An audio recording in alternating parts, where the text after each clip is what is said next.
E ancora lo spiedo gira. Ancora lo spiedo gira, è uno spiedo del?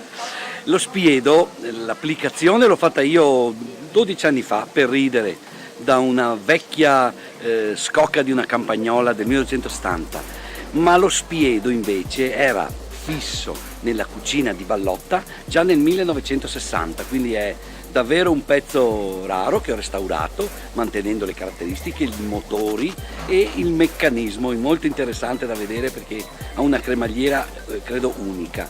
Siamo riusciti a fare fino a 140 porzioni, stivandolo un po' di più. Stasera abbiamo qualcuno in meno, ma ce n'è per tutti. Sono ogni braccio 3,5 kg, sono 6, quindi 6 per 3 18, una 20-22 kg di spiedo. Mentre la tradizionale griglia, perché il galletto sì, è buono lo spiedo, ma il galletto di corte e le costicine meglio della griglia col fuoco sotto che va lento, con la legna buona, non c'è.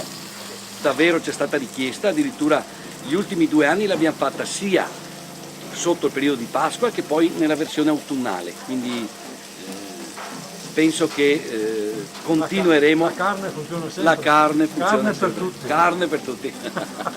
E voi neanche vi immaginate che profumino che c'è qui. Tutto da dire.